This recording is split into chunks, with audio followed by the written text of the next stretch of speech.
quelle dell'epoca sono i nonni miei. La coviglia, belli miei, quanti di voi ricordano o sanno cos'è la coviglia? Quanti di voi non lo sanno? Beh, vengo e mi spiego. Per sapere cos'è la coviglia mi tocca interpellare la prima gelateria di Napoli, sto a Polo Nord, che sicuramente sa cos'è la coviglia. Chi non lo sa, ci sta arrivando piano piano. Ed eccomi qua con Antonio. Antonio, grazie. No, grazie a te che mi vieni sempre a trovare, perché poi tra l'altro c'è un rapporto di amicizia, tu vai girando e girando, vai mangiando, però poi vieni qua perché siamo amici, quindi... No, al di là proprio di tutto c'è un'amicizia di base, quindi la mia domanda è nata sul fattore e sta coviglia. E ci ma sai chi è che mi può dire? È proprio Antonio. Sì, ogni tanto a te dove non è siccoso che comunque ti scatta la molla, una volta comune, una volta una cosa, e vieni qua che vuoi sapere. Vai, dimmi, fammi e viene qua, vuoi sapere. Antonio, voi siete la prima gelateria. Io voglio dare questa chicca per quanti magari non si ricordano o non lo sanno. Il Polo Nord è la prima gelateria di Napoli. Quando risale tutto? Risale nel 1931, quando i miei nonni con il mio bisnonno decisero di aprire un punto vendita gelata a Ercolano, vennero a Napoli per aprire un punto vendita di gelateria e scelsero via Pietro Colletta, che è adiacente a Forcella, perché era una delle zone più floride e vissute di Napoli, e là è nato il Polo Nord dai miei nonni Rosa e Guglielmo.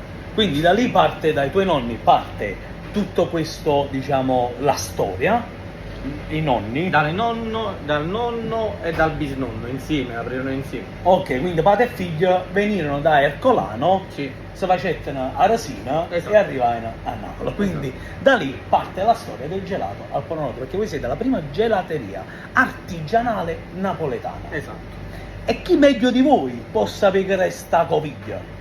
Okay. Ma vuoi fare che la coviglia? Allora, coviglia, partiamo dal presupposto che ad oggi, con l'avvento di tutte le regole HCCP, di tutto quello che riguarda le sanitarie, queste cose qua, non si può fare più la coviglia, perché la coviglia era chiamata così per l'involucro che la custodiva, che la conteneva, ok? Era questo contenitore di alluminio che conteneva questo semifreddo fatto con la base sotto che veniva sbriciolato, il pan di Spagna, questa crema all'uovo fatta con albume, fatta con crema e tutte le cose, e veniva fatta a vari gusti, che erano nocciola, cioccolato, caffè, e venivano custodite in questo recipiente di alluminio che è molto molto simile a quello dello spumone.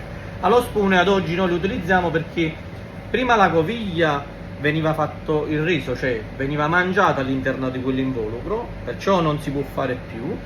Veniva restituita alla gelateria, che la lavava e poi faceva un vuoto a rendere. Esattamente, un po' come si faceva con le bottiglie di latte, come si faceva una volta, ci stava questa cosa dove si andava a riempire, si faceva con la coviglia, si comprava, si degustava, si portava a casa e poi la si riportava indietro e si veniva lavata e poi veniva messo dentro un'altra volta. Ma no, ma sto semifreddo si può vedere? Ma non perché io voglio mangiare, cioè proprio non c'è sta in cervello sfatto, cioè si può vedere sta... Sì, si può vedere perché noi lo facciamo moderno, che poi voi lo vedete anche nelle altre gelaterie, che vedete queste coppette di plastica che sono monouso, usa e getta, col semifreddo all'interno. Ovviamente il nostro semifreddo è fatto sulla replica della coviglia, quindi col semifreddo là, col pan di Spagna sotto, e quindi non è come il semifreddo che vedete nelle altre gelaterie. Allora, questa dietro di noi è la coviglia moderna, quella, sì, diciamo contemporanea, quella di oggi, ma prima